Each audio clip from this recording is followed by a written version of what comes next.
Paano pag friends na lang kayo ng dating nililigawan mo? Masaya pa rin ako, kamo. Kasi bakit? Bakit?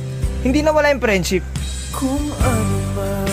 At Nice least, one na lang. kahit sa dulo, hindi man naging kayo, meron kang siya bilang kaibigan mo. Hindi naman kasi porkit niligawan mo, wag ka maingay, nagsasalita yung tao. Hindi naman kasi porkit niligawan mo, mag-e-expect ka na nasasagutin ka agad. Dapat pag nagliligaw tayo, don't expect too much. Tama? Tama. Okay na yung masaya ka kasi ine-entertain ka niya. Pero yung mag-expect ka, wag ka maingay, ang ingay mo. Hindi mo nagpapaliwanag yung tao eh. Walang kwenta kasi maliwanag mo eh. O di wag na. Kanya naman kayo mga babae.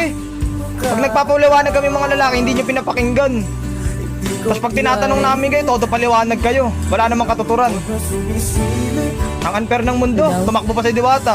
Palagi niyong tandaan, matatamasa mo lang ang tagumpay kung hindi ka susuko.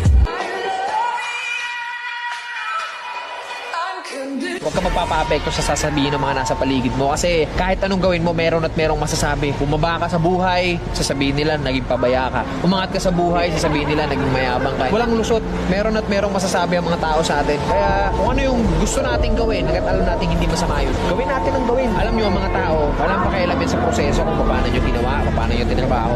Mukhang ewan ka talaga para sa mga yan sa umpisa. Ang gustong makita lang ng mga tao palagi, yung finished product. Ano yung narating mo dyan. As long as di mo napapabayaan yung pamilya mo, yung sarili mo, sa kung ano man yung tinatahak mo, banat lang. Kaya mo naman pala eh. Pero bakit parang pagdating sa akin, hirap na hirap ka?